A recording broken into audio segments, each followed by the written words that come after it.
three of them, the three organizations that have pulled this thing together, all are quite different in the work that they do, but have a very, very important underlying ethos about them that makes it totally logical that they are working together. And that is the belief in a human rights approach to health, in social justice, and in tackling the social and economic determinants of health.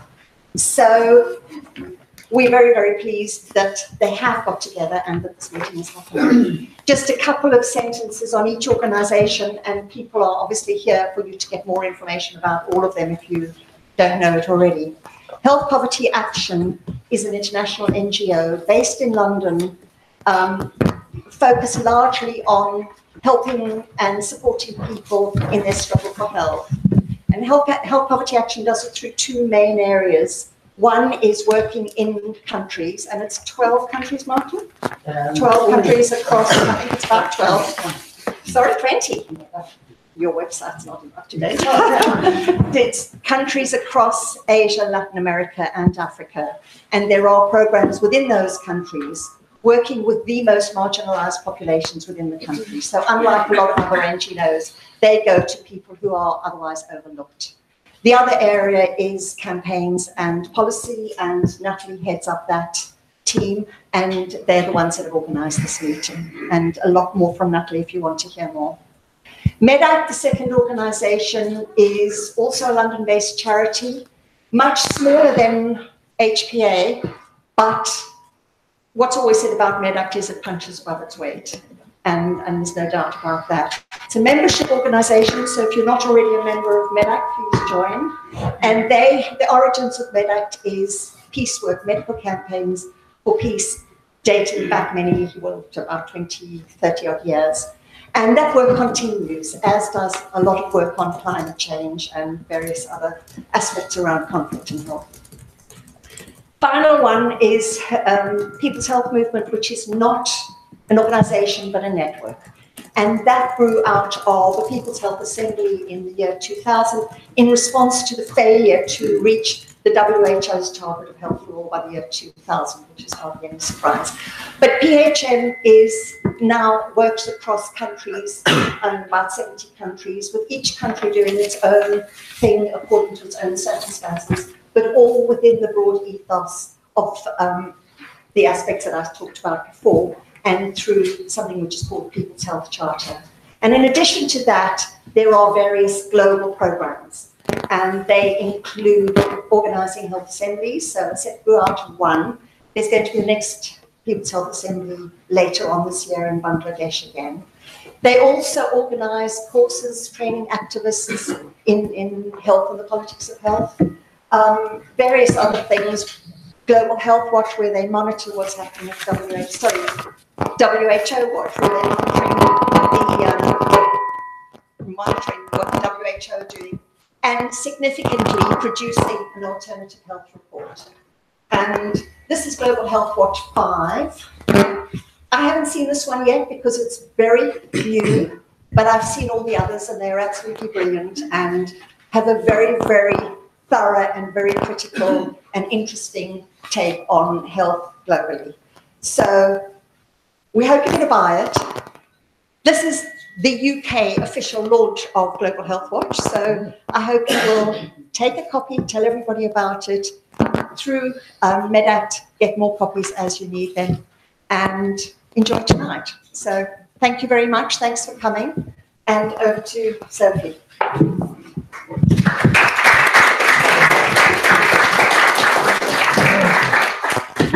Thanks very much, Ruth. I'm Sophie Newberg. I'm the relatively new Executive Director of MEDACT, and I'll be your chair this evening. Just to echo Ruth's very, very warm welcome. Thanks so much for coming out on this beautiful evening. I know there's an awful lot going on in the world this week and lots of calls on people's time, so really appreciate that you've made it this evening.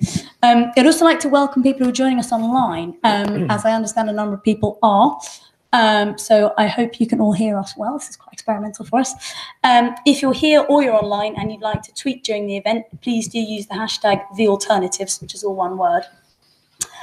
Before I tell you a bit about what's coming up, a little bit of housekeeping. If you haven't found them yet, the loos are behind you out the back of this room and to the left. We're not expecting a fire drill, so if the alarm goes off, we do need to get out of the building. The fire exit is just there in the room. I'm assuming we shouldn't use the lifts if we need to get out in the event of a fire. I'm really excited about tonight's discussion. Partly I'm very excited about the launch of Global Health Watch, which is absolutely fantastic, and I do recommend everybody to pick up a copy. But also we're going to be talking about something really, really important. We're in a context where the NHS is struggling for funding, and we're hearing about patient care being put at risk despite the enormous hard work and professionalism of NHS staff. And it feels really important to look at the economic model that many people would argue has got us into this situation. Neoliberalism was for many years unquestioned in domestic policy and in our relationships with other countries across the world, and in many other countries as well, with the sort of hegemonic economic policy. And that does seem to be changing, at least in how much it's not being questioned. And our thinking in the UK here about the kinds of alternatives we might want to look at has a lot to gain from experiences elsewhere. Something we really need to be thinking about with reference to healthcare and health systems. So I'm really pleased to introduce an expert panel who will be giving us their own take on what we can learn from other countries, either a specific country that's their area of expertise or a number of countries, approaches to health, either good things or bad things we can learn, and also their own alternative vision for health. And I'm particularly interested in hearing everybody's alternative visions. Just to introduce our panel very, very quickly, right next to me is Professor David McCoy, who's a public health physician and academic. He used to be the director of MedAct, so he used to do my job before I did it. He's currently based at Queen Mary's University of London, where he's a professor of global public health and global health course director. Dave also is a member of the Board of Trustees of the New Economics Foundation and on the steering committee of the People's Health Movement. Next to Dave, we have Natalie Sharples, who Ruth introduced a little bit already. She's the head of policy and campaigns at Health Poverty Action. Natalie leads the organisation's policy and campaigns to tackle the social, political and economic causes of poverty and poor health. She also sits on the global steering committee of the People's Health Movement. Another speaker who unfortunately wasn't able to join us for visa reasons, so we're quite upset about that, but she will be joining us by Skype. Erika, are you there with us? Okay, but we can't hear, but Erika is with us. Erika Arteaga Cruz is with us on Skype, and she'll be giving a presentation on video, and then she'll be with us for the panel discussion. Erika is a health activist with the People's Health Movement Ecuador and the Latin American Association of Social Medicine. And she's a board member at the Center for Economic and Social Rights in Ecuador. And I'm very excited about what we'll hear from her, albeit online. Next to me again is Professor Steinar Westin, who's a professor of social medicine at the Department of Public Health and General Practice in the Norwegian University of Science and Technology in Trondheim. Since 1999, he's also a part-time general practitioner at a health centre in a town whose name I'm unfortunately scared to pronounce, but I've been given permission not to bother. Thank you very much. We're also very pleased to welcome Jonathan Ashworth, who's the Member of Parliament for Leicester South and the Shadow Secretary of State for Health, and really appreciate you being here on what is a very busy evening for people in Westminster. I should say we did also invite Jeremy Hunt, the Secretary of State for Health and Social Care. He said he'd very much like to come, but he wasn't able to join us, unfortunately. There is an awful lot to discuss, and I'm really, really excited to hear what the panel have to say. But I do also want to make sure that we have enough time for all of you to ask questions. So I will be asking everyone to keep to the timeframes in your brief, and my colleague Deirdre is going to be holding up signs to help me keep you to time. So please don't be offended when I cut you off, very politely. So I think we're going to start with Dave. If you'd like to. Shall I speak from here or from there? What do we think is? Yeah, go over to the left.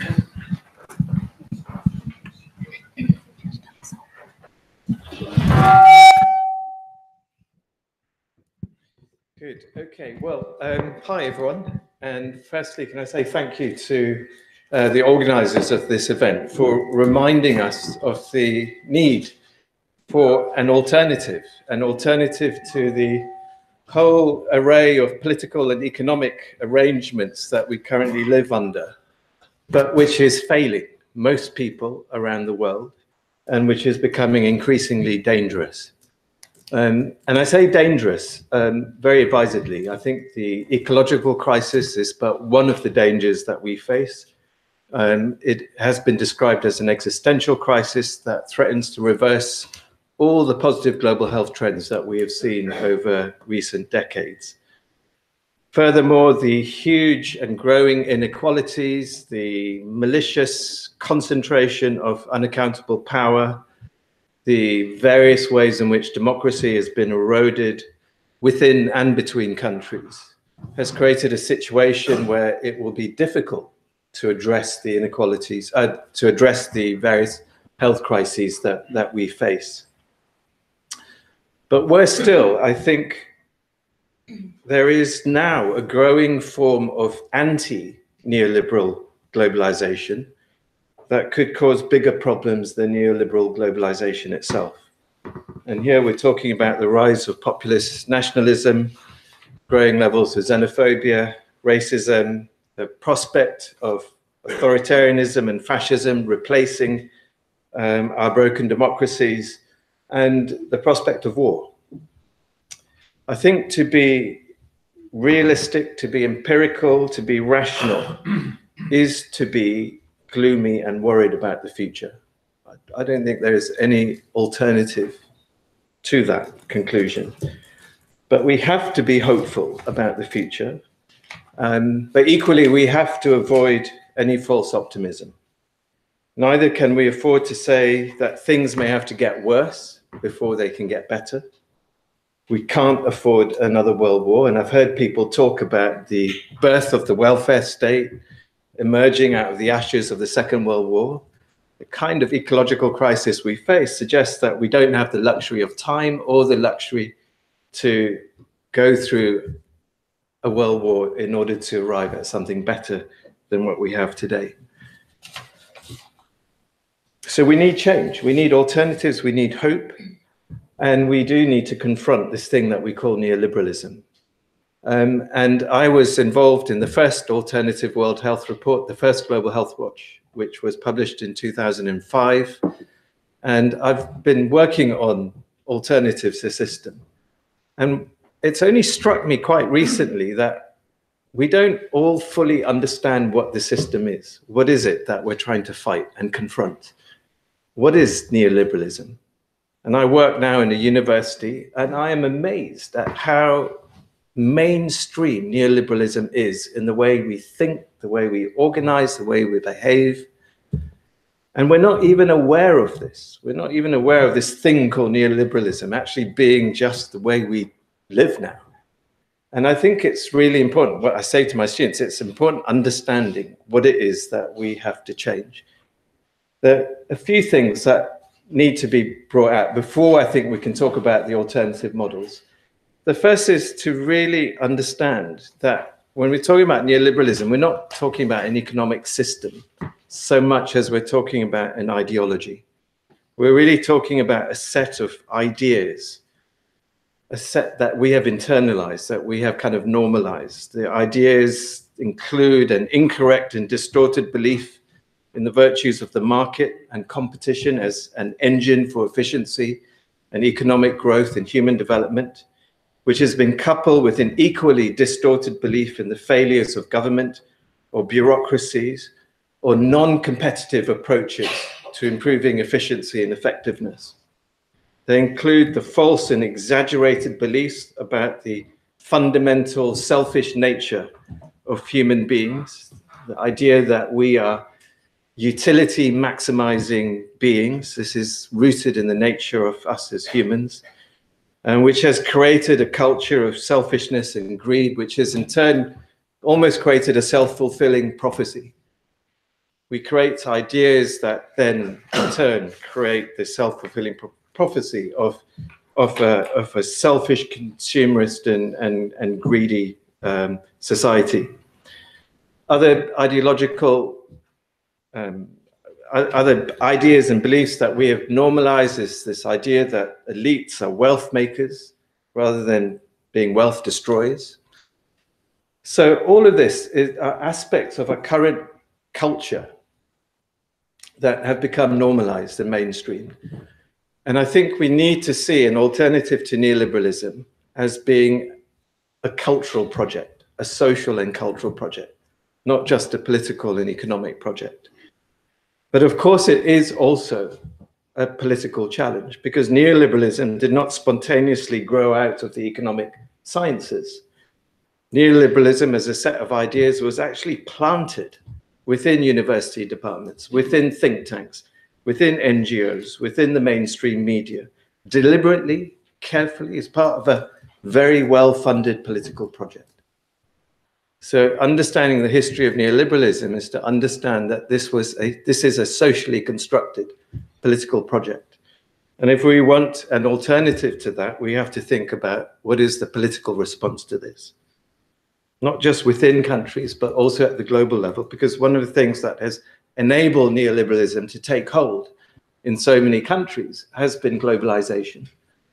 And we lack the political and social structures at the global level to be able to reverse neoliberalism. We need to be thinking about politics at both the national and global level.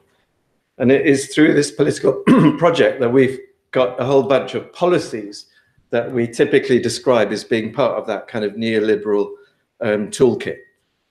Low taxes so that we can impoverish the state and the public sector, deregulation, and massive economic liberalization, which of course hasn't been accompanied by the liberalization that would allow people to move across borders. Other aspects of the policy toolkit include new public management within the public sector and privatization. The architects of neoliberalism also created policies that enable power to be concentrated in a way that would continue to sustain this political project. So, for example, we've got financialization that on the one hand creates massive debt amongst parts of society, which disempowers those people, those segments of society in political terms, but also to create a kind of wealth, capital by which you can amass political power. Weakening of parliamentary sovereignty, that's accompanied by globalization. And I think in rich countries, what we have is a state that's been captured, but in poor countries, we have a state that has been hollowed out. Two other dimensions, and I'm going to stop, about neoliberalism that we need to be aware of and confront if we want to enact an alternative to the current political and economic arrangements that we have. One is the myth, this again, another part of the ideology of neoliberalism, the myth that we can have perpetual economic growth.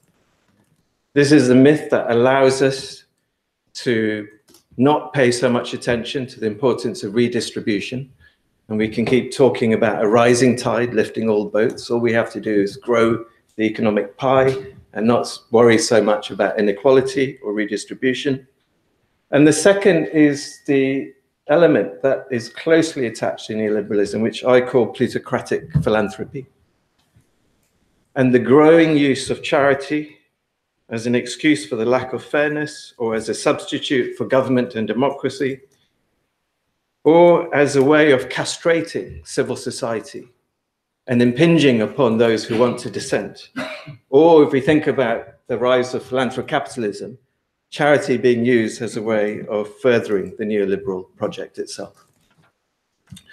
So what I've set out, I think, are dimensions of neoliberalism. And the point of this is because I think if we want an alternative, we can't just think about models or policies. We really have to think about a movement that will enact systemic, structural, cultural, and political change, political transformation. So I'm now looking forward to the other speakers pointing to the alternatives, having set out the problems. Thank you very much.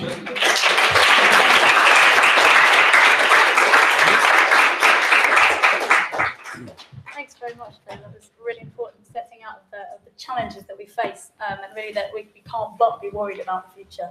We need to be wary of false solutions, and I absolutely agree with the ones you've outlined. Now we're going to hear from Natalie. Okay, cool. Thanks, Sophie, and hi, everybody. I'm going to begin by showing a 2-minute video And I'd like you in particular to pay attention to the last part of it, because that summarises some of the key themes that I'm going to speak to. Oh, maybe I'm not.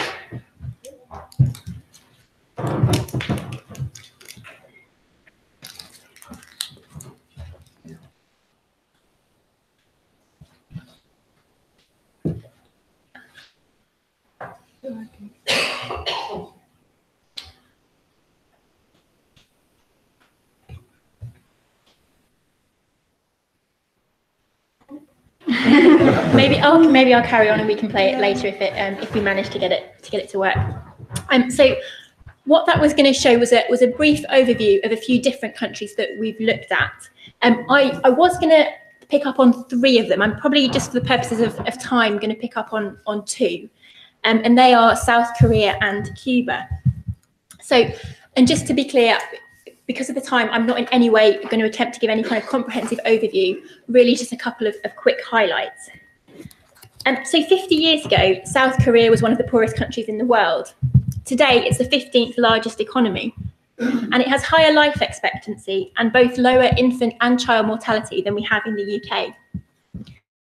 Now, the government of South Korea pursued a range of approaches, but despite what some fans of neoliberalism claim, it didn't just throw open its markets.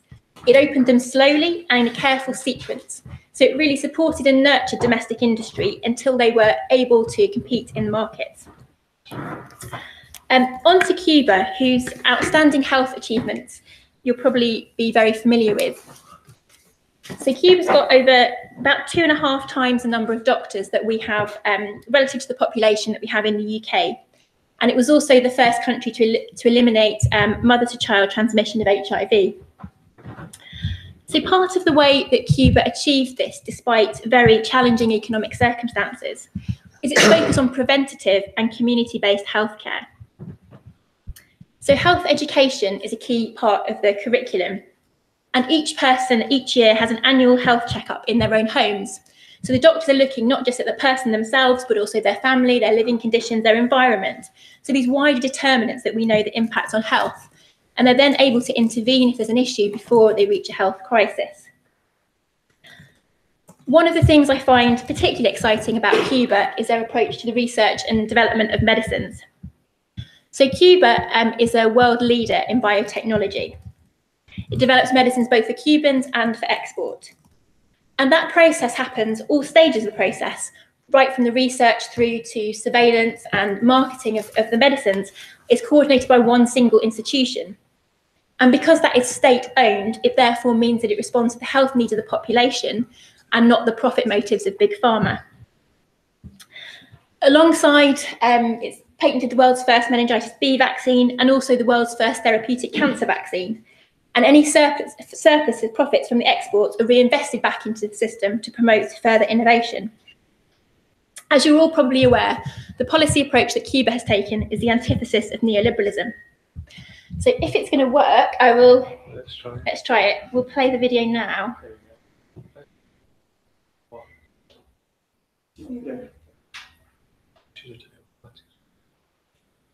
It's worked fine in yeah. Is it the wrong version? Showing PowerPoint rather than the other thing? The other version. I'll carry on then for the moment. So I want to conclude this first section by answering the question really. So what is the primary thing that I think we can learn from other countries? And I think it's important to note that I'm not in any way suggesting either of these countries are some kind of socialist utopias. While South Korea has pursued a range of alternative policies, there are also, it's quite mixed, there's some neoliberal ones thrown in there. And to celebrate Cuba's achievements in health, I'm not in any way suggesting they don't have other problems, particularly with civil and political rights. So I'm not suggesting these are some kind of blueprint that we should follow. But the purpose for me of talking about these is that I think it's really important for those of us who are working to promote health for all is that we accurately name the problem as we see it. And for me, that's neoliberalism. But that's quite a challenge, right? When your solution to better health is a new economic model, it can sometimes feel pretty overwhelming. So rather than what we can actually learn from these countries, I think it's just really a reminder for me of what we already know, that there are alternative ways of doing things. And so I take from these examples, and please do have a look at some of the case studies in the reports. It's on your chair if you're interested to learn more. What I take from this is just some encouragement to keep challenging the idea that neoliberalism is inevitable, and looking to examples like these as inspiration and hope as we stand up to neoliberal threats to health and work towards our own vision. I don't know. I can't do it. What's going on? No, I think we'll... No, I think so. It's not showing. It's playing a bear, but not on screen. Okay, well, we can watch it without the sound. No. Is the sound just down? I don't know. So maybe we just stop it for now. We'll do it later if we can. If we can, yeah. So I'll move on to the second question, which is about the alternative vision for health. So both for me and for HPA, we see health in a broad sense. So that's about feeling well, both physically and psychologically. And then having the broad determinants in place that are able to support that. So being part of a community, having a decent living environment. And one translation of when Bevin, the indigenous concept of health, which I think Erika is going to speak to, one of the English translations is a life in fullness. And I really like that. I think it encapsulates it quite well, how I think about health. So to create that life in full, what we really need to do is to reprioritise and make a clear and unequivocal commitment that people's health and well-being should be the primary goal of all policies. And that requires a shift in how we define how we measure success. So rather than seeing GDP growth as an end in its own right, we need to look to alternative measures of health and well-being. And that change of direction then opens us up to all sorts of policy options. And I hope it will also lead us to stop tolerating these policies which are a barrier to that. So austerity, privatisation and public-private partnerships. Will the actual slides work?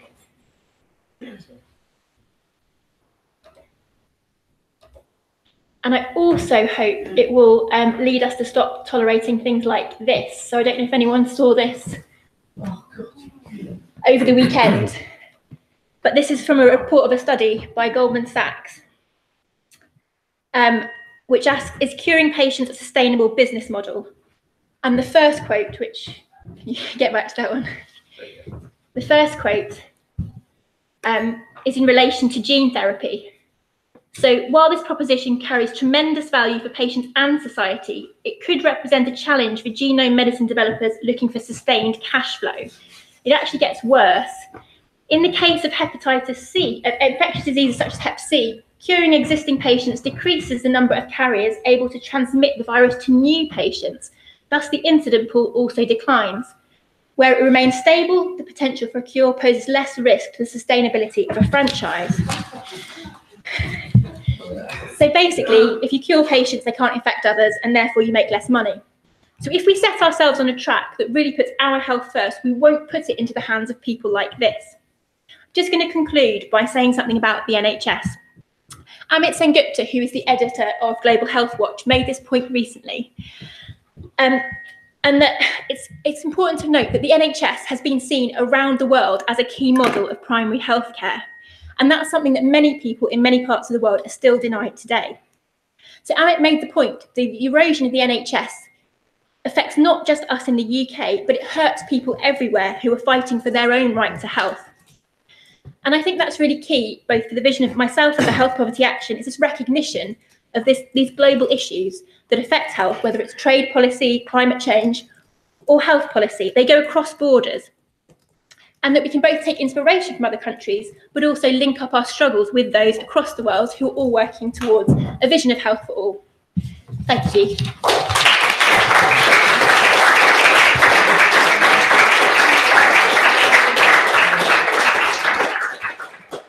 Thanks very much, Natalie. That Goldman Sachs quote was really quite frightening. I saw it this morning. I think the idea that the erosion of the NHS hurts the wider world because of the kind of example that's been setting internationally for so long is a really, really important point, and one that we really mustn't forget. If we can make the video work, then hopefully we can watch Erika. Or would you like us to hear from someone else first? Yeah, we can try it. It's the sound, I think, is the problem. Okay. Do you want me to... Do you want to give it a go, or or shall I move on to Steinar first? Do you want to move on to Steinar? Yeah, great. Steinar, I think I'll hear from you next. Thank you.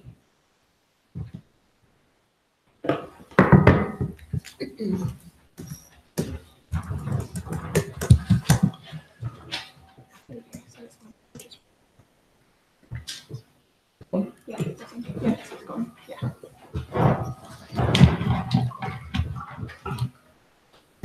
Well, dear audience, and I should say friends, and I should say particularly thank you for also having these two people here, because it's not only the ordinary audience, but we have Iona Heath here, the former president of the Royal College of General Practitioners. And I today met Richard Smith, who was the former editor of the British Medical Journal in the days when I was joining his editorial board. Very nice to meet you here unexpectedly. But my mission is something else. I have come from Norway to this place to save the NHS in 10 minutes.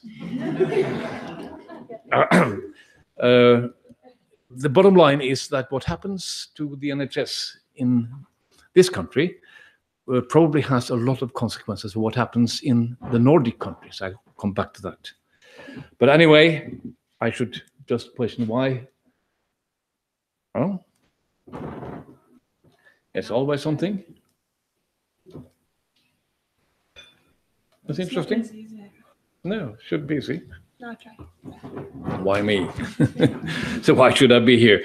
Now, I'm a GP, part-time GP, former professor, retired professor of social medicine, but I am also working as a GP in Trondheim, and have always been, I would say, a great admirer of the British NHS, or the way it came to be. I think in your time, Richard, I was challenged to write a question at the NHS 50th anniversary to see what does the NHS look like from abroad. And I had this paper in the BMJ and tried to give this foreign view. And I think bottom line is that you have invented something incredibly important. And it wasn't just invented like some bright people. It's a result of a long political process which has to be recognized. But since then, the NHS has been subject to a series of reforms. And I remember particularly this one from the early days of Maggie Thatcher, when she introduced the fund holding reform, which to me as a GP sounded like putting general practitioners into being businessmen instead of being GPs.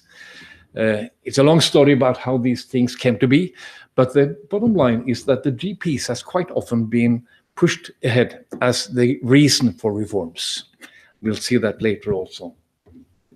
You see, the GPs are supposed to be setting premises and dragging the hospitals and making for a market-based system where the GPs should be the standard setters and they should be buying healthcare from the hospitals, etc., etc. You know about this long story.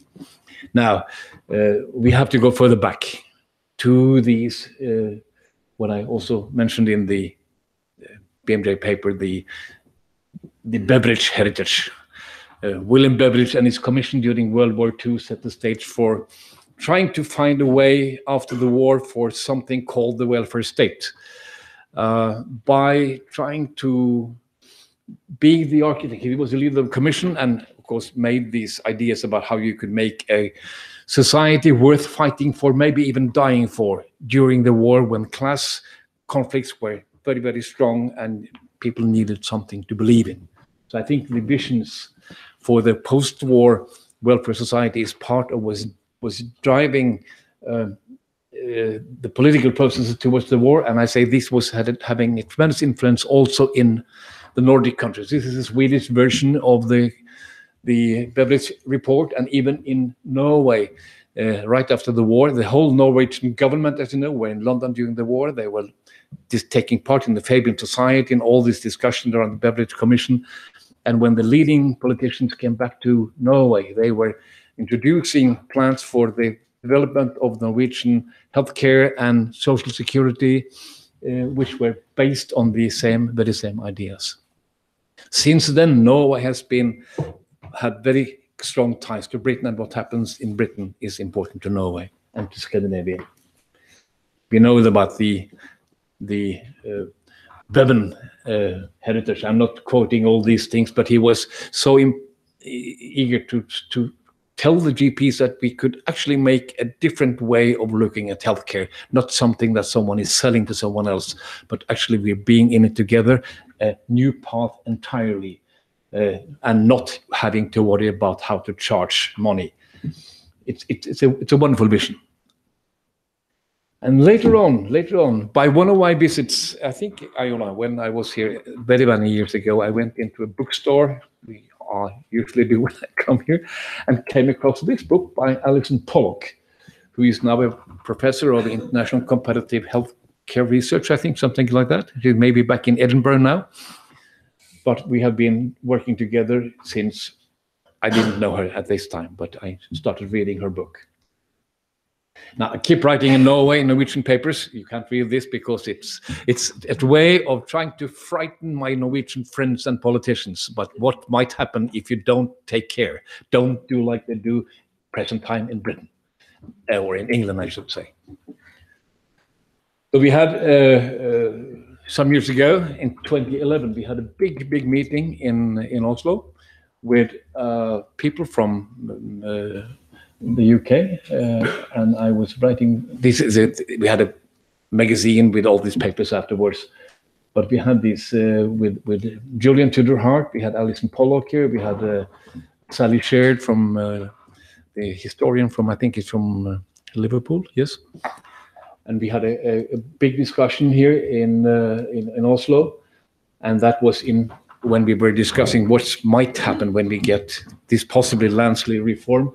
Introducing to me what is called Newspeak, liberating the NHS, and introducing what they call equity and excellence. It's the whole read is to me absurd, because it was really taking away the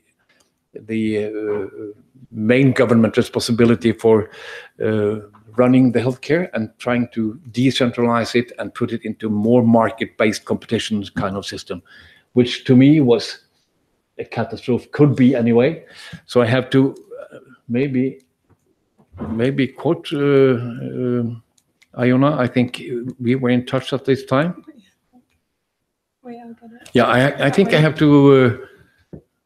No, it's strange. Here it comes. Yeah, I have to mention that the BMJ and the Lancet and all papers in the scientific world were violently against this reform. This is the Lancet editorial. I think it might have been Richard Horton writing it himself. He was up in arms trying to prevent these things from happening. At that time, he was visiting Norway. You might enjoy seeing him on skis. It was quite a treat. But then came all the news in Norway that Norway would learn from Great Britain. And that scared the shit out of me. Is that what you say? When they were looking to Britain and say what happens in Britain should be imported to Norway. This is from the seminar, by the way, with Julian Tudor Hart, my old hero. He's still around somewhere in Wales, I think. And Alison, we were having this meeting in Oslo. Now, Julian Tudor Hart's main slogan is, if everybody is insured, nobody needs insurance. And I think that's what Bernie Sanders says these days. If they could make a similar kind of system in the States, they might save 500,000 employees in the insurance companies. Now, what could you do with them otherwise? But in the long run, that is an extreme high cost, having everybody negotiate about their insurance costs. But it didn't help. It didn't help.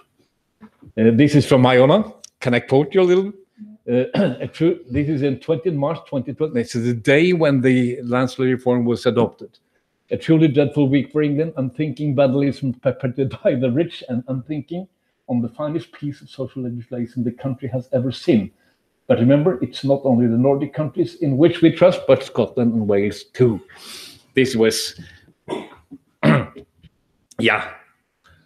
And I also had to notify my friends about this new. The trouble is that the president of Norway don't write much about these things. So that my Norwegian friends know very much little about what goes on in Britain. Alison had, I know it's a grim day, and we have fought valiantly, but the struggle will continue. Thinking of you and that, etc. This was our correspondence when the Lancet reform was adopted. And now you feel to look for alternatives. Now, what is the problem? What is the problem?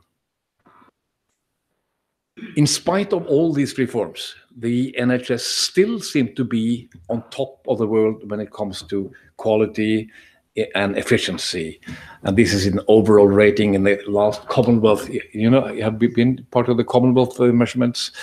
Well, it's a lot of ways they are measuring it. You can discuss how they measure, but anyway, the UK system is still performing amazingly well, especially seeing all these things have been tampering with the NHS.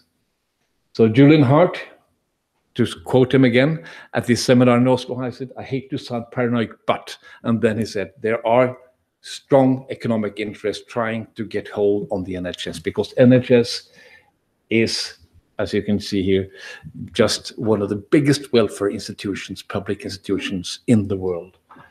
And the largest also welfare budget in the world. And who would like to do something with that? Well, any kind of private provider would like to get into the NHS. It has been a big, long-term project. And it's like Frank Sinatra singing about his New York. If I can make it there, I can make it everywhere. So I think you shouldn't underestimate the forces trying to get into the NHS. So what you see is also that the last year you have, according to Mr. Hunt, you have an increasing health budget, but as I can see from all the things I read in the papers in Britain, the real value of these budgets are going down since the last 3, 4, 5 years, since the and even the need is increasing and the budgets are going down. And additionally, all this bureaucratic thing is going on with the Virgin conflicts and the replacements and the contracts going down. It's a lot of bureaucratic money being wasted. So if it wasn't broke, why did someone, whoever someone is, try to fix it? That's the question. And I wonder still, how can you have that number of people in the parliament who seem to have interests in private companies? I don't know how important this is, but it should be discussed, because there are a lot of people in parliament, I understand, who have actually their shares in the private companies for running healthcare. So maybe you just need to look at the reinstatement campaign. Maybe the idea is that the NHS isn't broke, it's just being tampered with.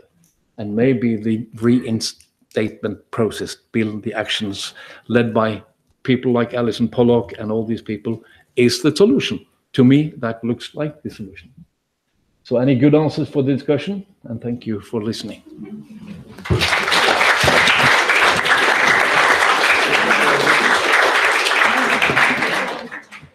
Thanks very much. It's a little bit, well, I guess it sounds obvious really to hear that from the outside the NHS just looks like it's had an enormous series of reforms for forever and ever. I now understand how to say from Maggie to Tony in Norwegian. I saw that in your presentation. And also that in Norway, actually, they're now sort of worrying that they might end up like the NHS. It's quite a sobering thought. And that really we need to be remembering that we don't want to be enacting reforms that everybody in the health sector is screaming out as a terrible idea. And that's really something that's very current as well. So it's really, really important to hear that. Do we think we're going to get Erika's video? Or should I move on to John? The video. This one?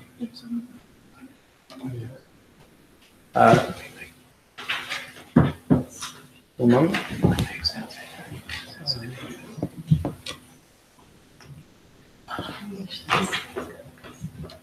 Fantastic. Okay, it looks like we might be on.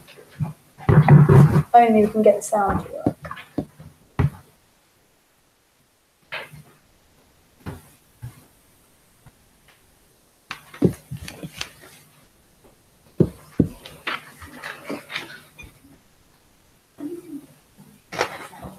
I understand this worked perfectly in rehearsal.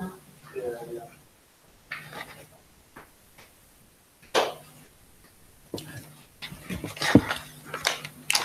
there any chance the speakers are off for some reason? Sorry about this, everybody. If you have jokes that you want to say about that, you can do that.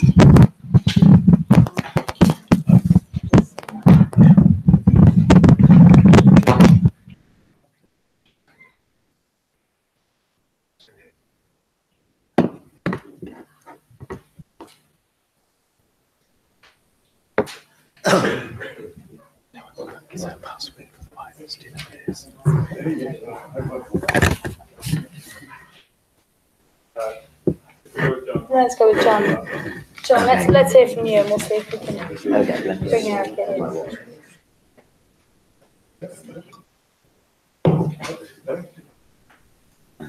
Okay.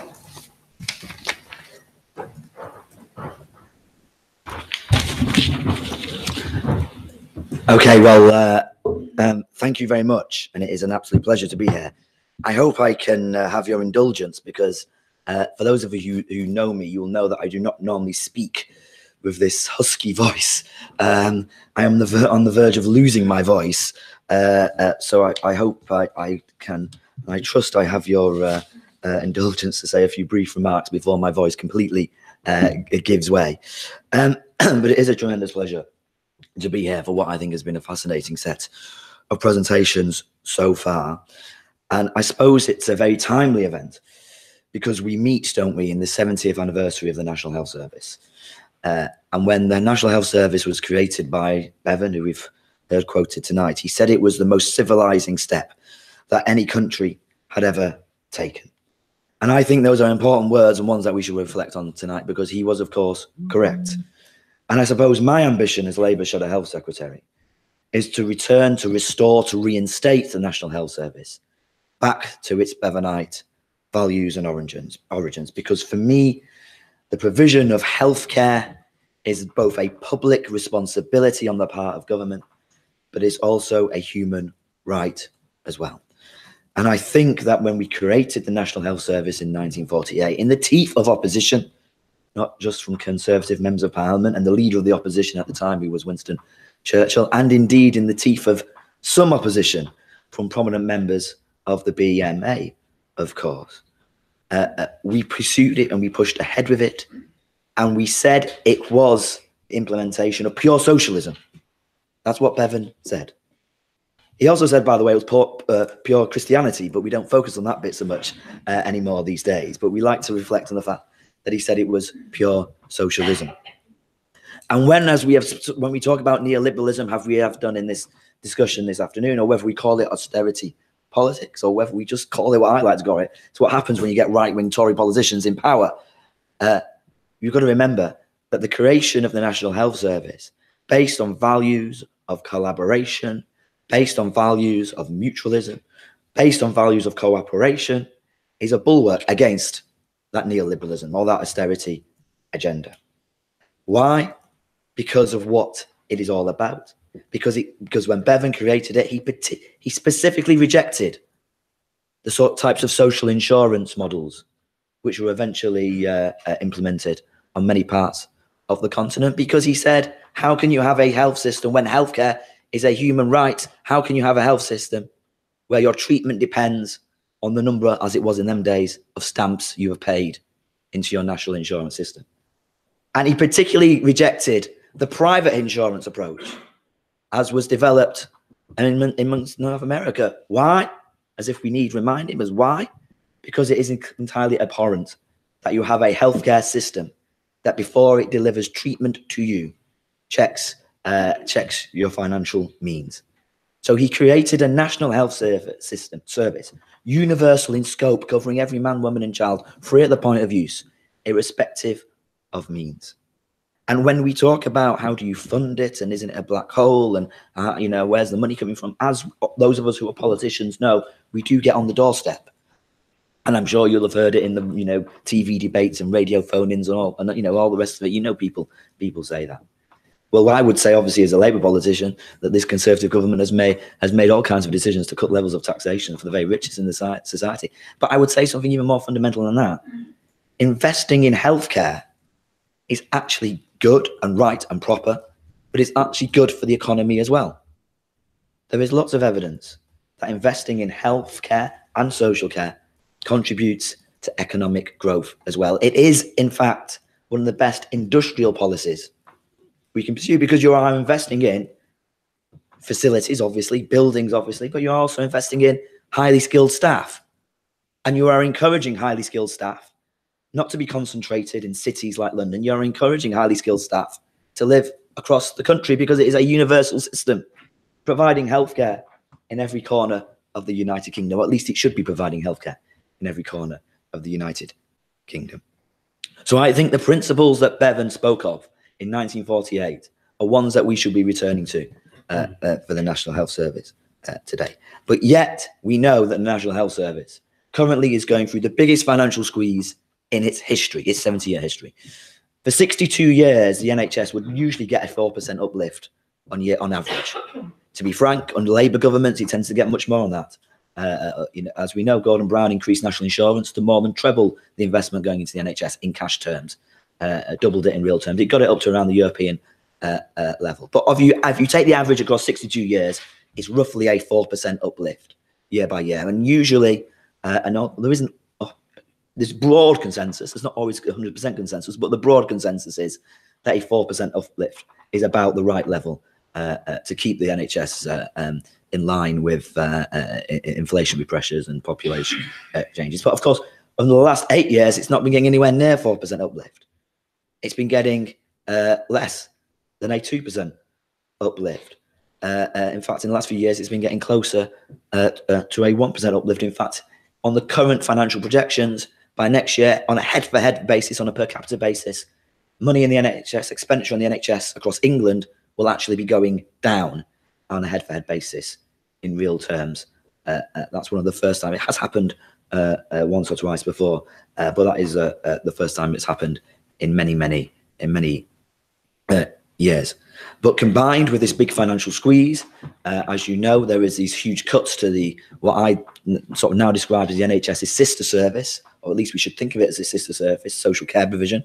I mean, much of what was provided by the NHS has now been redefined as social care, as you know, and yet the government over the last 7 or 8 years has cut £6 billion worth from social care provision. So many local authorities who have been tasked with providing social care since the 1980s reforms simply cannot provide the care support, the care packages in the community for many elderly and vulnerable people that they used to provide. So you've got this financial squeeze on the NHS itself. You've got cuts to social care. And then you've also got, because of some of the way in which they've redesignated the budgets, because they've taken out public health budgets from overall NHS spend, they're actually cutting the public health budgets in the wider communities as well. On top of all of that, because of many issues like the pay freeze, like them deliberately picking fights with junior doctors, just like the increased demands without the increasing capacity, you can see people leaving the profession they love. And in fact, across the whole of the service, there are 100,000 vacancies. And at the same time, over the last 7 or 8 years, they've been cutting back capacity in many places too. We've lost something in the region of 14,500 beds. That's on a conservative estimate. Many facilities, particularly step-down facilities and things of that nature, have closed. And of course, as you know, many of the facilities in the wider community, like mental health facilities, beds have closed, provision has been cut back. There is no, let me just get this correct. From memory, there is no in-house drug and alcohol detox beds in the whole of South London, in any hospital, or in any mental health provision. So that is a cut that's happened over these last 8 years. That is not atypical. There are similar stories across the whole of the country. That is why you see, when you look at the monthly statistics that come out, you can see that the waiting lists in A&E are now for 2.5 million people waiting beyond 4 hours in A&E. It's why you see doctors' bodies, the BMA and so on, saying it's not a winter crisis, it's an all year round crisis. It's why still in March, in April, it's past Easter, We've still got very many elderly, vulnerable patients languishing on trolleys, in corridors, in overcrowded hospitals, unable even to get a bed. So what is the answer? Well, Labour's immediate answer is to substantially increase the money going into the NHS. But if you're going to increase the money going into the NHS on the national accounts, then I strongly believe the money has to be publicly accountable. And yet in this NHS, because of that monstrous Lansley Act, we have a system in the National Health Service where the number of contracts going out to the private sector has doubled in recent years. £8 billion worth is going out, at least £8 billion worth is going out into the private sector. So you increasingly find often children's health contracts handed over, lock, stock and barrel, to the private sector. Another £100 million contract in Lancashire just went out to Virgin Care. And of course, you get a situation where Virgin Care don't win a contract through the contracting process. They actually sue the NHS and force the NHS to settle out of court, as happened in Surrey most recently. Oh, it's not just children's health contracts, although it does tend to be a lot of these public health contracts of that nature. There was a end-of-life contract in Staffordshire, £1 billion end-of-life contract in Staffordshire, was due to go out to the private sector. It actually collapsed, and we lost and cost the NHS millions of pounds in the tendering process. Or you get patient transport ambulatory contracts going out, like the one. There's loads of them across the country, but there's one in Sussex, where I met the patient transport drivers. A contract went out to a firm who didn't even own any vehicles, who subcontracted to 20 other firms. 2 of these subcontractees went bust, and the ambulance drivers went for 8 weeks without wages. Eventually, that CCG decided to bring that contract back in-house, but because of the way in which the contract was done, the CCG is still paying out money to the private firm who originally won the contract. There's plenty of examples of this all over the country. Or take hospital cleaning contracts that many acute trusts have been handing out, or outsourcing, privatising, whatever phrase you want to use. Of course, we all know about Carillion. Carillion lost the contract at Nottingham University's Health Trust because infectious waste was flowing through the children's wards. Interserve lost the contract at Leicester University Health Trust, the hospital trust, because they were unable to clear up the splattered blood from the walls of the hospital wards. Now, these are not the faults of the cleaners. It's because we know when these contracts go out to the private sector, the way in which the private sector makes its money is by pressing down in terms and conditions and cutting corners. It's why we have said there should be a presumption that contracts come in-house. That's a presumption across the public sector. And it's why we are committed to reversing the Lansley Act and getting rid of this legislation, which allows this constant tendering out, this constant marketisation, this monstrous legislation.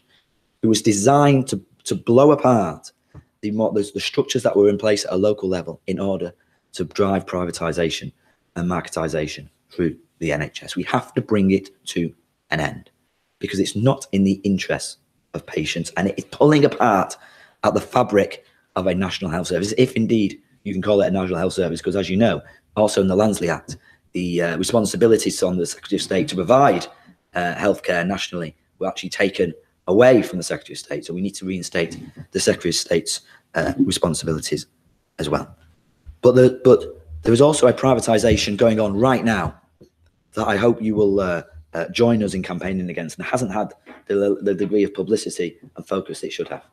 Because of this underfunding of the National Health Service, because of this tight financial squeeze of the National Health Service, many hospital trusts across the country now have been forced into, because they get a VAT advantage, so it's a bit sort of complicated, but because they get a VAT advantage, hospital trusts across the country now are moving their staff, their facilities management staff, their sort of cleaning staff, ground staff, those porter staff, that sort of stuff, into something called wholly owned subsidiaries, because they get a VAT advantage. This is happening. Chesterfield have just announced it today. Leicester, I'm an MP in Leicester, are doing it. There's been a very aggressive campaign in Gloucester to do it. It's happening in different parts of the country. They are shifting these facilities management staff to these various private entities, wholly owned subsidiary companies, because they get a VAT advantage, because they are so financially stretched. But of course, by transferring facilities management staff to these wholly owned subsidiaries, it means they're setting up little entities which could easily be handed over to the private sector. And even if they are not easily handed over, for the private sector, even if they are kept in-house. And to be fair, hospital trust chief executives are saying they want to keep them in-house. They're just setting them up as a separate entity. It does mean that the agenda for change conditions that do not apply to any new joiners. So you end up with a two-tier workforce with transferred staff who are on NHS terms and conditions, but new staff not necessarily paying into an NHS pension or not necessarily getting the same terms and conditions in the workplace. This is going on now. I hope you will join us in our campaigning against it. And just finally, when Bevin created the National Health Service, and he said it was that great civilizing moment that would lift the shadows from millions of homes, the challenges facing the National Health Service in them days were very different to the challenges that face the National Health Service today. Because when he created that National Health Service, it was indeed about relieving the burden on the mother who had to pay for the doctor to come to the bedside of her sick child. And it was indeed about an all-out assault on some of the infectious disease that used to stalk the land in them days, from polio to diphtheria and so on. We face different challenges today. But Bevin wanted a National Health Service covering all because he wanted a more equal society. And yet today in the United Kingdom, health inequalities are getting more wider than ever before. In the first few months of this year, we've had 10,000 additional deaths compared to 2017. We've seen more admissions to hospital. They've doubled. Admissions to hospital have doubled for malnutrition in the last 8 years.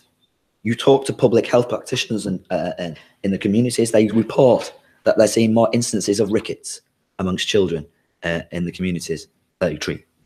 Because we've not invested in dentistry and we've allowed dentistry to be taken over in too many parts of the country by the private effort, you now have a situation where in some of our poorest communities, we have something called DIY dentistry, where because you cannot afford to go and see a dentist, you go to a B&M's, a pound shop, you can buy your own sort of dentistry kit, which comes with its own putty and comes with its own sort of scraper, and you can do your own DIY fillings at home.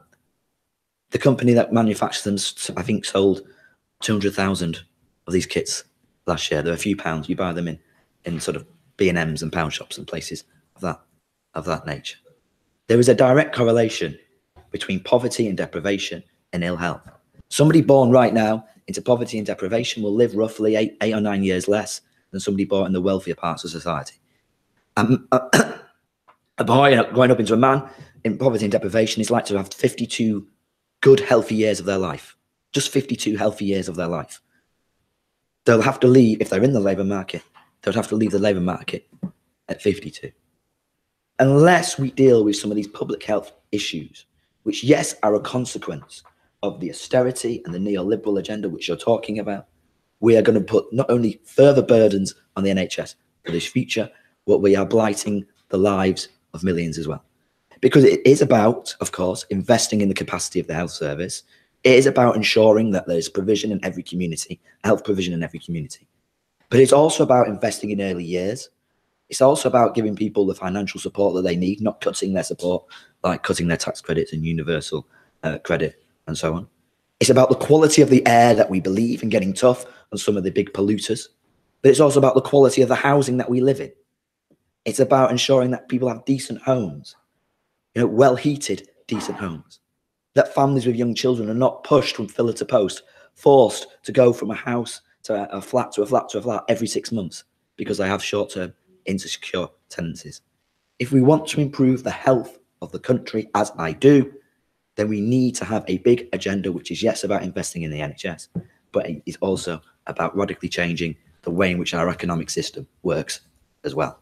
So I suppose when I say that I want to get us back to the Bevinite origins of the National Health Service and create that more equal society and implement socialism, as Bevin talked about, I don't just want to be the Labour's health secretary in the Labour government led by Jeremy Corbyn, who invests more in the NHS and ends privatisation and gets rid of the Lancet Act, crucial as important as all that is.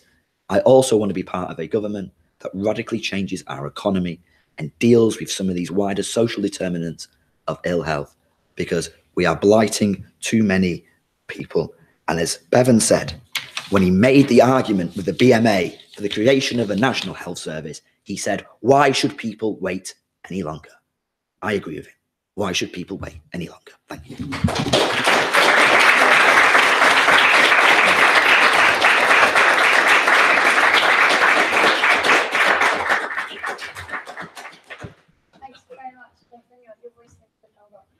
Well, yeah, I think it's really important to talk about investing in everything else that isn't just health. You know, there are so many wider social determinants of health.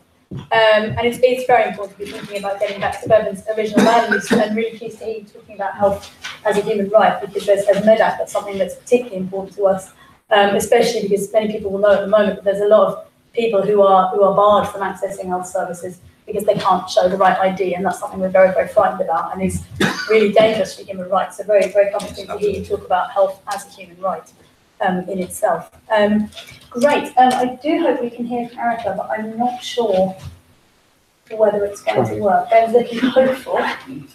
Really trying. We're really trying. If it doesn't work, then we will be sad, but we will also have a very interesting discussion with all of you. And I hope that Erika's been able to hear the discussion we've been having, and we're missing your contribution, Erika, but we hope we can get to it.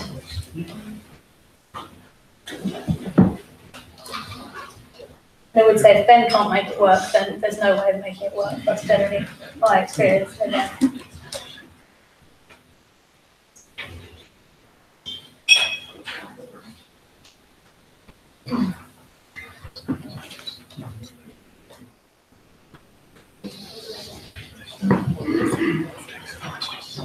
Yeah, I think maybe we'll take some questions while we're waiting, and we'll see what happens. Who would like to ask our panel a question? I'm going to take them in threes, I think, just so that we can get as many people's points in as possible. Don't be shy. Right, there's a gentleman there. Any more if I take three to start with? All right, I'll let you ask your question, sir, and then we'll see who else would like to come forward. Thanks. I'm Rob Yates from Chatham House. Yes, fantastic presentation. Thanks very much. Sort of rather sort of bleak outlook on where you are at the moment. I'm just wondering, there must be some optimism and really sort of following the philosophy of attack is the best form of defence. We should maybe be looking for opportunities to very much promote publicly financed health systems and to protect the NHS, to maybe attack some of our adversaries. And in particular, thinking that so much neoliberalism in health originates from the United States, that we saw through the periods of Reagan and Thatcher, that ideology went through the World Bank, through the IMF, and sort of polluted the world into moving away from publicly financed health systems to more privately ones. But there may be some opportunities now, so we're particularly looking at the United States, that a lot of Democrats are seeing that this is going to be the way to actually get the Republicans out of power. So you're now sort of seeing that as Trump has tried to blow up Obamacare and having replaced it with anything else, that the Democrats are really sort of identifying this is the time for that Bevin moment in the United States to introduce the effective NHS into the US. Latest polls show that the majority of Americans now want what they call a single-payer system. All the leading Democrats who are likely to be challenging Trump in 2020 are now supporting a public system. So really, the suggestion to the panel, what you think about this, is that what we should be doing is engaging in those debates in the US. We should be supporting Democrats fighting for an NHS, thinking particularly of states like New York and California, where there is a so congratulate the Labour Party that in the development report which is produced, they're going to set up a centre for universal health to campaign for publicly financed health systems. And this could be a very good opportunity for us to get stuck in the US and sort of kill the beast at its heart. And then we won't have the problem in the Great, thank you. I think that's a really, really important question. Any more questions for now? Well, there must be questions. There's so many of you here. Yes, thank you. Judith Cook from in in the current context of Brexit and secret talks about trade deals with the US, one needs to bear in mind that the time is passing, and we need to do what we can to protect the rights and our health system. And I wonder whether anyone has anything to say about that. Thank you. I think that's a really important question. Should we take one more? I was expecting a forest of hands. I'm sure you've all got all sorts of things that you'd like to ask. Yes. Hello, I'm Caroline Schulman. I work in homeless health. I'm just wondering why, thank you, they were absolutely fantastic, inspiring presentations, all of them. And I suppose, my question, to Jonathan actually, is why you came up with so much evidence of why things have to change. Why are we not here? Why is the media not getting hold of all of this? I suppose that's really one of my questions. And then my other question is whether or not we can have some thoughts about people who are no recourse, or who are now being barred from NHS care, which is an increasing number and becoming. There are two very different points really, but I suppose that's my question is it really media bias still against you? Great, thank you. So we've got three, I think, really, really important questions. First one, is this time for a Bevin moment in the US, and should we be engaging in trying to make that happen? Let's just try and hear our answer to that first. Who'd like to give us we're going to be brief here because I imagine there'll be more questions, but who'd like to start on that? Looks like David, because he's holding the microphone. No, I'm just going to turn it on. But now that you're holding it, what do you think? Thanks, Rob. I did talk about guarding against false optimism. And I do think the US political system is broken fundamentally, both in the Republican Party and in the Democratic Party. And I think if we're really going to have a Bevin moment in the US, that's got to be fixed first. Are we dealing with the other question? No, I think if anyone's got sort of particular things they want to say on that. Simple answer for me. Forget about the US. It's a lost case. Okay. Any other thoughts? Well, I mean, I'm very, very happy to support my brothers and sisters in the US, and I know Bernie Sanders is a big campaigner on this, and I wish him great success. Of course, when we talk about North America, we forget that it was Tommy Douglas of the New Democrats of Canada who was a great campaigner for a form of universal healthcare in Canada.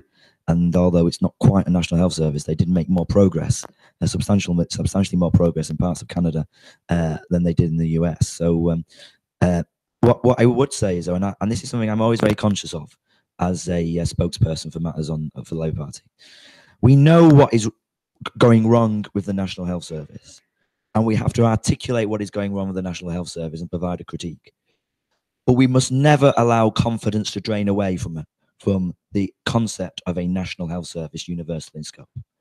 Because look at what happened when we had that tremendous march for the National Health Service. It was pouring down with rain, but we marched for the NHS in January or February this year. And then Trump started tweeting about it, saying, look, this is why you cannot have socialized healthcare. It doesn't work. So we've got to make sure that when we make our arguments, we are criticizing what the Tories or the right are trying to do to our universal health system, and not allow those who want to run away from a socialized healthcare system in the US to say, look, this is because it doesn't work. Because I notice whenever I tweet something about the state of the NHS under Tories, I seem to get lots of people tweeting me from the US going, look, this shows you socialized Medicare doesn't work. So some of them are clearly following me to sort of use my tweets over there. So we've always got to make sure we make those arguments in that way. Thank you. So a little bit pessimism about the US, but maybe we need to be fighting back a little bit more. Yeah, let's try and answer the other three. It was kind of three questions together. Brexit. We're moving fast towards Brexit. It might have a significant negative impact on the NHS. What do we do? A question about why, partly to Jonathan, why is the media not getting hold of all the evidence? I think that's a really important question, the one that I'm thinking about as well. Why can we not bring things to a head? Why are we not really getting things to happen. And the other question, although you cheekily asked too, the last one is so important to me. What do we do about the fact that there's a whole load of people in the UK at the moment who are just cut out of access to healthcare because they can't show the right ID, they can't show they're here for the right reasons, especially given what we just heard about the fact that so many immigration cases are overturned on appeal, which just shows that the whole system isn't working. Let's hear from any of you. Natalie, do you want to start? Because we didn't hear from you. Yeah, sure. I think I'll speak to the one about why we're not hearing about this, if that's all right. I mean, I think this comes back to, it's partly the media for sure, but I think, now with social media, there are kind of much more opportunities open to us. But I think it's part of this whole kind of concept of neoliberalism, right? I mean, the whole point, it's kind of Thatcher's famous quote, "There is no alternative." It's kind of being presented to us as if this is how things are. And for a long time, I think lots of people have believed that. I think it is changing now, and I think that's great. I think we really need to capitalise on that. And I think that's part of the motivation for having this event tonight, is to kind of get talking about some of those alternatives and show that they are out there. And I just think the more that we can do to talk about them, really, the better. Great, thank you. Who'd like to go next? Is that Erika? No. Sorry. Voice. Erika. No, I thought I heard a voice in the ceiling. I thought it might be Erika. Okay, let's hear people in the room, and then I'm really interested to hear Erika's thoughts on these questions, actually. Dave? Well, I just recall those years when we were fighting the health and social care with Alison and other people, and realising that the BBC and the mainstream media were part of the problem.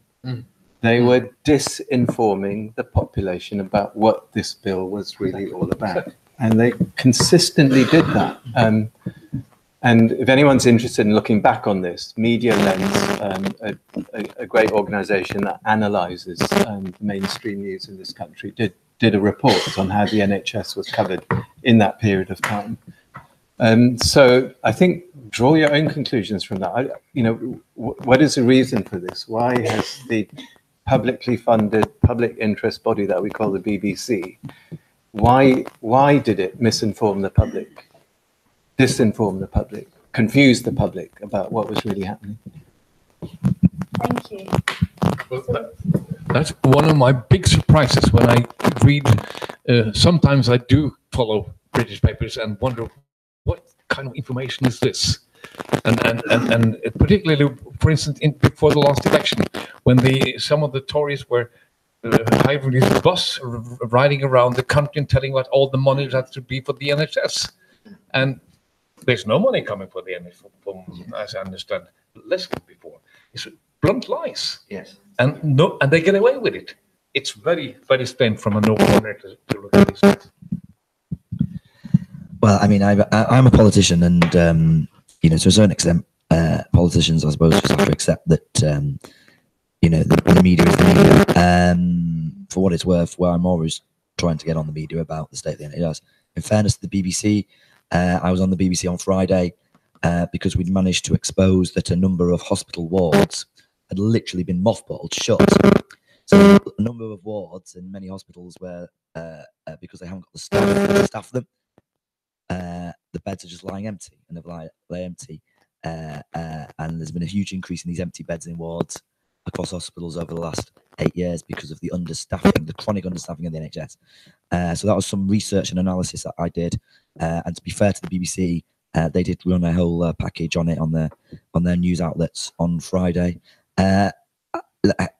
We've just got to keep making the argument,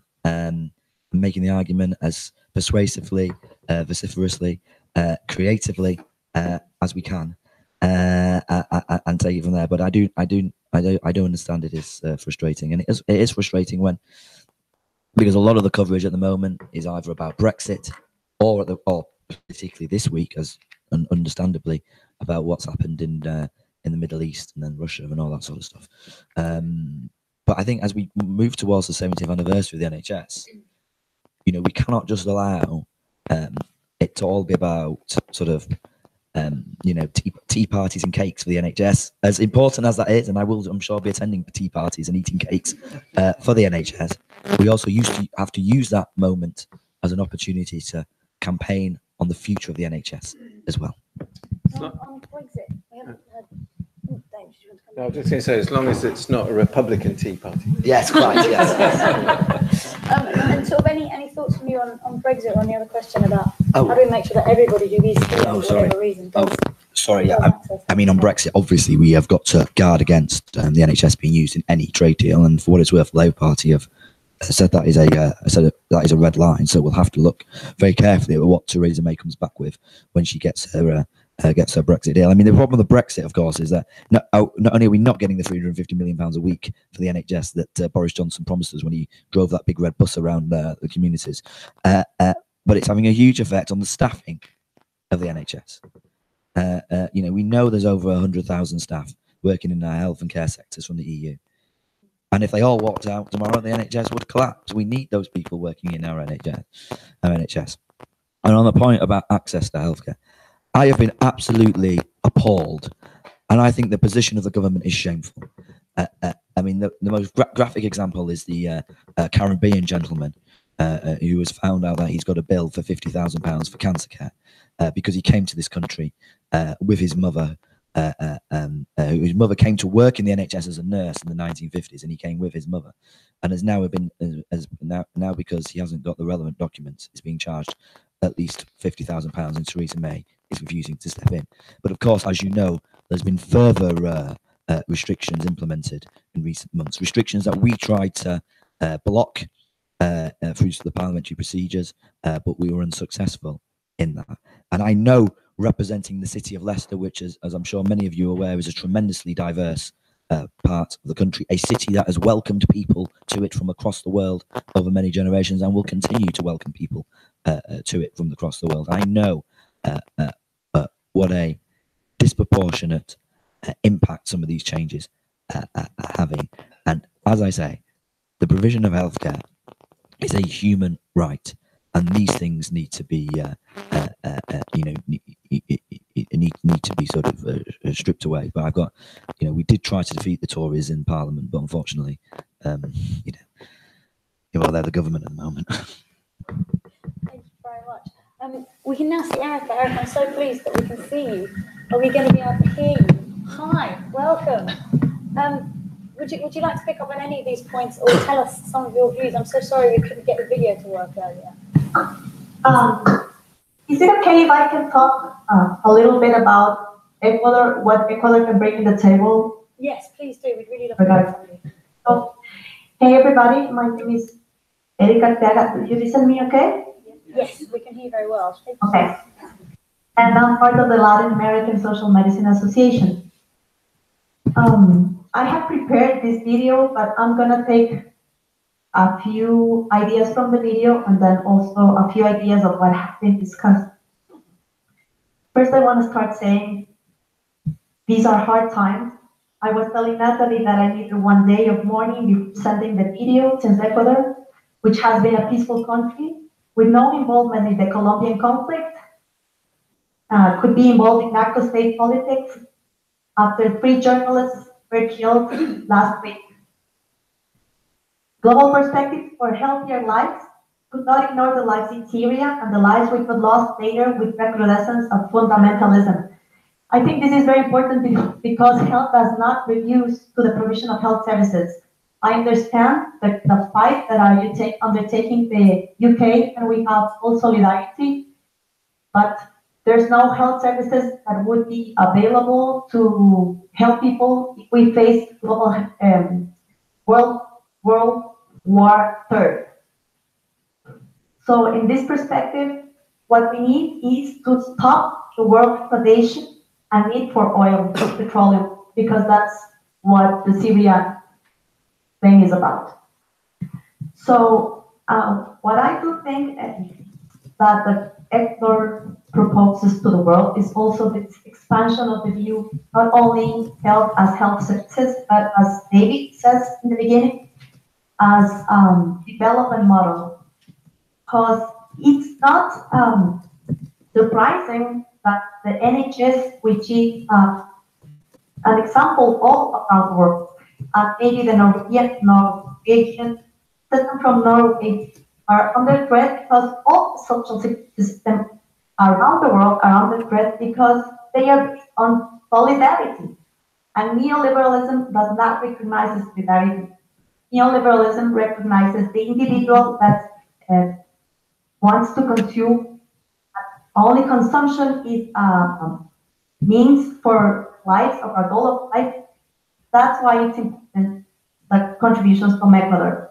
Also, I wanted to point out that in the report, Ecuador is seen as a neoliberal alternative because of rejecting legitimate debt, challenging the use of tax havens, raising tax revenues, but less the fact is that this is not achieved by one single-handedly. And giving all these achievements to Erika is a huge mistake. What I think we also need to think of in the discussion is not only how could see this alternative, but what is actually the win. What about we talk about progressive governance? Is the destruction of the environment, the pursuit of extractivism all around the world to finance services? No, that is. And I'm going to go a little bit. I'm just going to pause you there because we're having some technical difficulties because the reception isn't marvellous. I'm not sure, Ben, do you have any suggestions for what we should do? Do you want to try talking again, just briefly, in case it's coming back? Do you still hear me? We can, but it's sort of dropping in and out. Should we maybe turn off the video? Yeah. We're going to turn off the video. Well, sorry, we're not going to be able to see you, but we may be able to hear you better. But yeah, if you've got a couple more minutes, it'd be great to hear what else you have to say. Let me know if I can continue. Maybe if we turn off your video as well, just to save bandwidth. Okay. Great. How about that? Is that better? Somewhat. Let's see how it goes. Okay, so what we have in Ecuador in the past progressive government was a very good international communication campaign, because all the investment that went to health services under a biomedical model, and thus strengthening the medical industrial complex, which means big pharma, infrastructure, and private company, have not achieved a better outcomes in health for Ecuadorian people. We do still have the same maternal mortality rates and the same nutrition in children rates. And the inequities in health among the poor and indigenous populations are still the same. You have in your hands copies of what Rail has called neoproductivism governance, which is the comparison between neoliberalism, what we used to have the last 2 decades ago, and then neoproductivism is the progressive governance. Erika, I'm so sorry, but we just can't really hear you. I think it's probably something to do with the internet not working as well as it should, which is unfortunate because we're in central London, so I'd expect it to be perfect. But I am going to pause you just because we're not really hearing your words, and it's hard to get the subtlety of what you're saying. I'm going to suggest we move to more questions, and if we're able to get you back again more successfully, then we'd really love to hear a little bit more from you. But we're also going to need to draw to a close relatively soon. I'm really sorry, everybody. I was really excited to hear so much more about Ecuador, and I apologise that the technical pitch sort of got in the way of that. But are there more questions from the floor for the panel? Martin. Thanks. I don't need a microphone. Can people hear Martin? Yeah, go on. Martin, help up the action. I want to ask about something that we don't normally associate. I don't think we normally think of it as a neoliberal policy, but it comes very much from the same political schools that do push neoliberalism. And that's about the health consequences of the war on drugs. So whilst it treating narcotics as an issue of crime and law enforcement rather than an issue of public health, the consequence of that, as we had with alcohol in the prohibition area in the US, we have that writ large across the world, and the consequences in terms of undermining governance, undermining their health rights in all kinds of ways of millions of people are absolutely devastating. And the reason I call it a neoliberal policy is, I mean, partly it's US imperialism that has taken the US war on drugs, forced it around the world. But secondly, the consequence of that approach has actually been to remove all forms of regulation and state intervention from one of the most dangerous and wealthy commercial sectors in the world, completely unregulated, completely untaxed, completely unaccountable. So I just wondered if anyone had any thoughts about the need for moving that into the public to the health sector rather than Home Office, for example, in development policy, any alternative approaches to the war on drugs. Really important question. Thank you. Any more? There was a lady at the back with her hand up, but I'm not sure if she's still with us. In the meantime, is she going to come back and ask a question? No? Okay. Yes. My name is Trista Solomon, and I was an RN back in Canada, and I'm a recent transplant from Westin. And I just had a question about, obviously this is a huge academic field of study, and I'm not an expert. But it's my understanding in Canada, when Tommy Douglas enacted our healthcare system, one major tenet was that it was illegal to operate, to provide core services in a private hospital environment. And this is coming under attack in Canada, of course, right now. There's lawsuits happening. I'm just wondering, I feel like that little bit of salient information is missing from a lot of the talk about what the NHS is facing, because those who are socioeconomically empowered in this country tend to not use the NHS. They don't really care about the wait times, except from an arm's length standpoint. And these don't take this as a great super of the royal family. But an example is the recent hip surgery that Philip has had, babies being born, and these are happening in private hospitals. And that's great, but to where I sit as an outsider, it seems like a two-tier system, and it seems like the people that have the power to change the system and are not feeling the impact of sitting there waiting in the A&E for 20 minutes or two days to see someone. They're not having their parents die in the hospital. They're not having their children in pediatric wards where sewage is going down the hallway. So I'm just wondering why that piece wasn't in the suspended envisioning of the NHS, that not making it legal to have court systems, and is there any movement to get rid of that two-tier system? Thank you. I think that's a really, really important question. There was another gentleman with his hand up earlier as well. Yes, would you like to ask your question? Simon Wright from Save the Children. I just really want to say thank you for this, because I just kind of skimmed through, and despite us all getting a bit gloomy and depressed, what this has in it are lots of suggestions there are countries that are not falling into the trap of doing the wrong thing or believing leaving things to chaos and privatized health insurance or health care. So I just kind of wanted to ask if any of the panel, on their closing remarks and everything, they think any cheats and light around how things are going to change. Thank you. So we've got three important questions. What are the health consequences of the war on drugs?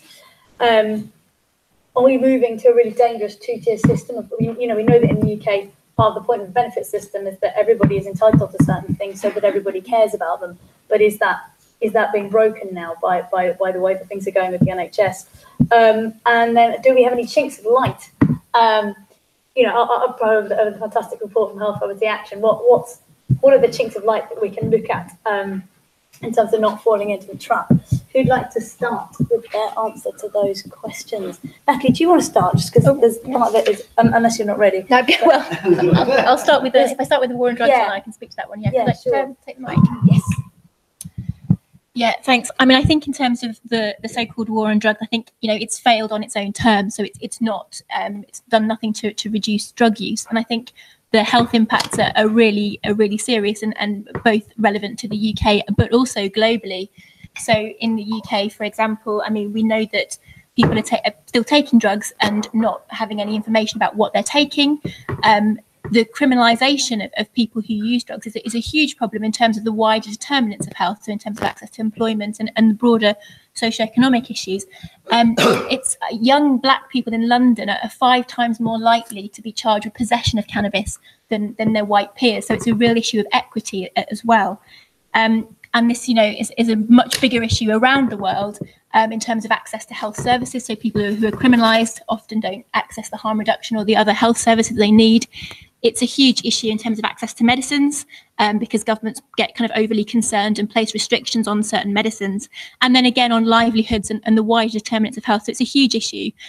So I think for us, we would suggest that in terms of the UK, the responsibility for drug policy needs to sit with the government departments who can take a health and a development approach. So that would be the Department of Health. We would suggest that the Department of Health and Department for International Development jointly share responsibility for drug policy. I think that would be really key. The other thing we would suggest is to legalise and regulate cannabis and look at the tax revenue there that we could generate for the NHS. If we, depending on the model used, it could be something like 1.5 billion.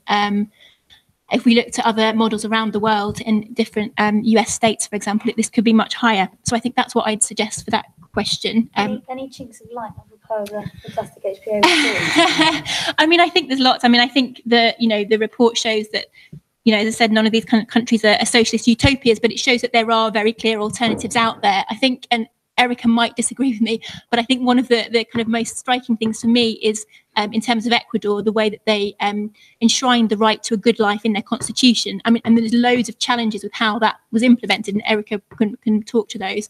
But I think for me, that's a really important step. And I think it's something that we should really be looking to in the UK in terms of making that commitment to putting health first. Great, thank you. Anyone else want to speak to any of those? So the consequences of the war on drugs, the point about are we moving to a two-tier system, and what do we think of the chinks of light? Should we just go along? This might be our final final question answering. So let's go along. I won't speak to the drug issue. I think it's a complex issue, the illegal drugs political economy, and not enough time to kind of give a succinct answer, and I think Natalie's done a good job already. But in terms of the NHS, I think the NHS was built on a principle of social solidarity. That fundamentally there was risk pooling of people who are elderly and sick being put in the same risk pool of people who are young and healthy, and it was progressively financed. So the rich would subsidise those who are poor. And what we've had is 3 decades of a cultural shift that has completely eroded our belief in social solidarity, our acceptance of that as being a principle of the kind of society that we want to live in. And and that's a multifaceted cultural transformation that's occurred over the last 20, 30 years. That's linked to consumerism. It's linked to the widening social and economic inequalities that we've got. It's linked to the idea that it's okay for busy, healthy, employed people to seek care in the private sector because this will help to relieve the burden on the NHS. There's all kinds of dimensions to the way we think about society and the health system that have basically weakened our commitment to the fundamental principle of social solidarity. But at the same time, I think the NHS and the fact that there is still across the country a commitment to those principles. The NHS and the health sector provide a means by which we can challenge and fight and reverse neoliberalism more generally. If we can't do it in the health sector, we can't do it through the NHS, how are we going to do it elsewhere? Perhaps the education sector would be one area where we need to be fighting much harder. I now work in a university. It's a public university, but it is run entirely as a business. Our students are not students, they are customers and their clients. And I am expected every day to produce a plan that we call a business plan. It's not a plan to teach on the basis of what's needed, but it's a plan on the basis of what will grow income. Not just income, but what will also generate a surplus. So I think the NHS and the education sector are probably 2 sectors by which we can and should reverse and fight neoliberalism. So there is, I think, that's a chink of light, because I think in this country there is still, I suppose, generally across the public, a general acceptance that healthcare should be treated differently, and that the education system should be treated differently from other sectors or other aspects of society. But there are other chinks of light, and the other chinks of light are that right across the world, there is tons of evidence, not just in the Global Health Watch or in your document, of things being effective and efficient when we collaborate, when we cooperate, when we share information. There are many, many examples of things working well when we adopt a different model to the one that neoliberalism promotes. And there is, of course, resistance right across the world. And we cannot forget that. There is resistance right across the world. And that is, again, where we can expect to see hope for the future. And I spend my time as an educationist in a higher education business. But I continue to operate in that sector because I'm teaching students about, I think how education can also empower people to resist and reverse neoliberalism. I'm an unapologetic pessimist. And I think we have to be. I mean, I'm a Gramscian. We've got to be pessimistic with our mind and optimistic and hopeful with our heart. But I really do think it's important that we guard against false optimism and look for silver linings or chinks of light. We need to be much more ambitious than that.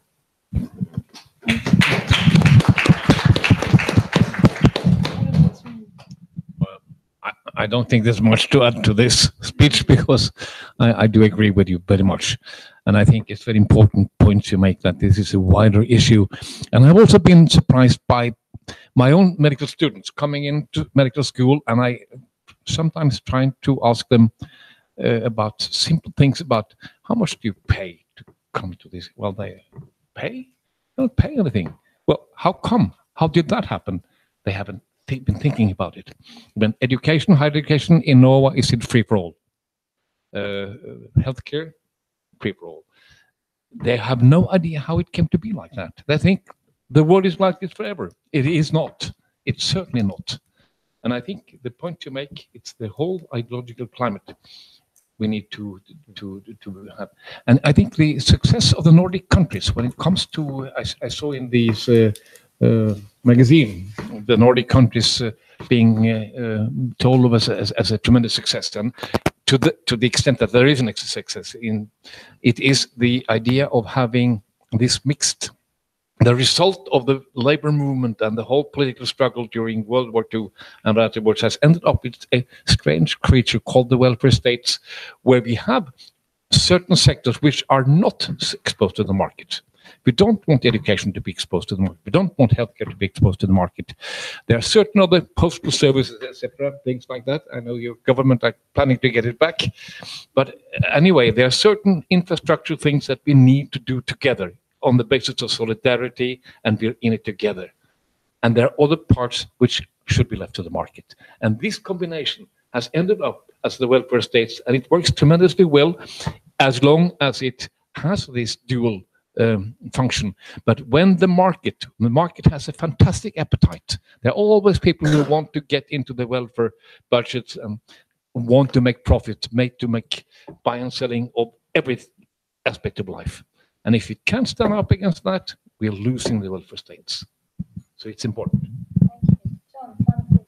Okay, some final thoughts on the drugs legalization question.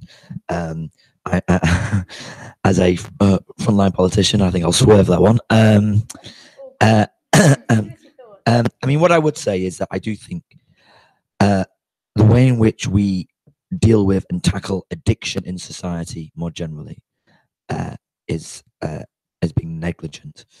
I think the way in which drug and alcohol addiction services have been essentially boxed off as part of public health for local authorities means that they have been stripped back in so many parts of the country. £43 million has been cut from local drug and alcohol addiction services in many parts of the country because the mental health sector no longer feels it's necessarily their responsibility they have closed in many parts of the country inpatients detox beds. So you're actually very reliant now on voluntary sector social enterprise style providers, not so much private providers, but the sort of charity style social enterprise providers winning contracts from progressive minded local authorities who want to provide drug and alcohol addiction services in their area. And actually in many parts of the country they're being completely stripped out. I actually think that and also on gambling addiction, just to go off on a tangent, there's only one NHS gambling addiction service in the whole of England. Only one. It's in North London. And actually, I think that we need to do better as a society to support those with addiction problems. And I also think we need to do better as a society to support the families of those affected by addiction problems. As I'm particularly passionate about this. I grew up with an alcoholic father. It coloured the whole of my childhood.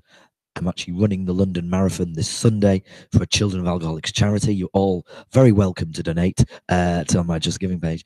But more seriously, I'm going to swerve the question about legalization or illegalization, all the rest of it. But I think dealing with addiction services in society is something we've really got to prioritise, because we haven't for. And that's something I want to tackle if I'm ever given the awesome responsibility of being the nation's health secretary.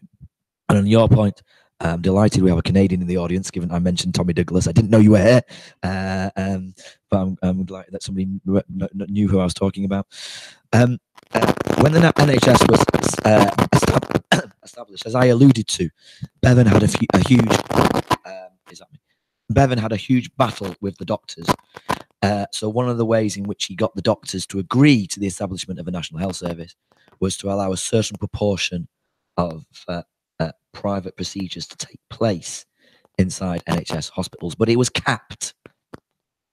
And indeed, in the 1970s, the Labour government, when Barbara Castle was the Health Secretary, tried to get rid of the cap and abolish it, and the doctors all got very angry again with the Labour government, so the cap remained in place. And what happened when the Tories got in, and this absolutely terrible Health and Social Care Act that Andrew Lansley, who was a Tory politician, introduced, he increased the cap to something like 49%.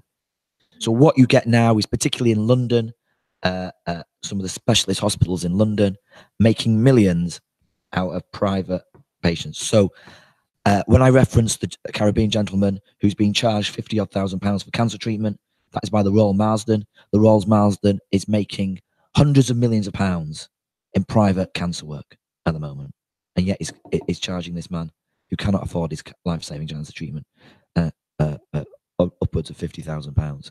So that cap we need to get rid of and go back to what it was. But you are right about the big issue around waiting lists at 4 million for non-emergency operations is what we've got, elective operations in this country. That's things like hip replacements, cataracts, knee replacements, valve operations.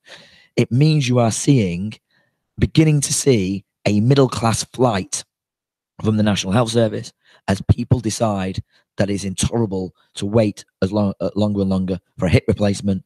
So they're going to private providers. And it's not necessarily, they're not necessarily taking out private health insurance, but they're going for self-pay options. So the numbers taking out self-pay private procedures is going up. And we all know, Richard Titmuss was an academic, famous academic who has shown this. Once the middle class leave a public service, and it's only the public service becomes just for the poor, it inevitably becomes a poor public service. This is why we need to guard against this and fight against this and ensure the NHS has got the money. So rather than the waiting list being at 4 million, they're coming down. Rather than the A&E waiting list escalating and getting worse and worse and worse year by year, they are coming down. Otherwise, the danger is we will have this two-tier workforce.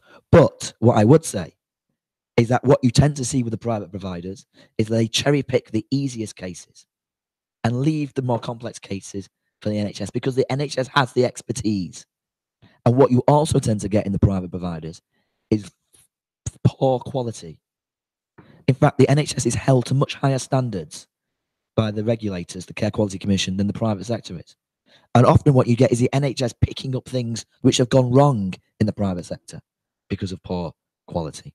So you're right to warn of a two-tier system opening up, but ultimately, if you want specialist care and quality care, the NHS, despite all its problems and despite all the issues, is still the best place to get care, as we've seen in that international report that you reference. And this is why I'm not a pessimist, I'm an optimist at this down this end of the table, because despite all its problems, it's still the most efficient and equitable way of providing healthcare in the world. And we have to maintain confidence in it, because as we heard in one of the opening presentations, if we do not maintain confidence in a universal, publicly provided, publicly administered form of delivering healthcare, what hope is there for those parts of the world who don't have that type of healthcare and want to move to it? We have to make the argument for public health care, and I'm an optimist. And my final point is, and it's a slightly, you may think it's a slightly kind of cliched, hackneyed point or whatever, I don't care, I'm going to make it. If from the carnage and the rubble of the 1940s they could have created a national health service covering every man, woman and child, then my God, we can stick with it and fight for it 70 years later.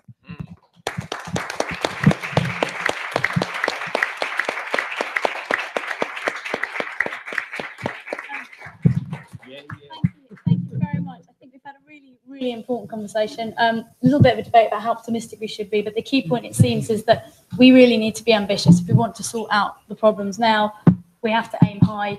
Chinks of light are really important, but we want a whole open sky, I think, really is what we're aiming for, and that we need to be getting back to first principles, thinking about what the point of the NHS was when Bevin set it up 70 years ago, that it was free at the point of use, it was for everybody, and that everybody used it and put in what they could and took out what they needed. And I think that's a really important principle for us all to be going away with. If you want to stay and have a bit more of a chat, we've got tea and coffee in the other room. If you're a health professional who isn't a MEDAC member, but you're interested in thinking about these issues and many others with us in London or elsewhere, do come and talk to some of our staff, particularly Becky, who's at the back. He's our new movement builder. Go and talk to Becky if you're interested in getting more involved and thinking about this stuff some more. And finally, don't forget, this is the launch of Global Health Watch 5. We're really excited about it. It's a really important alternative to the World Health Report. And you can pick up a discounted copy on your way out, even cheaper if you're a MEDAC member. So there's another reason to join if you're not already. And finally, thanks very much to our panel for coming and giving us such important food for thought this evening.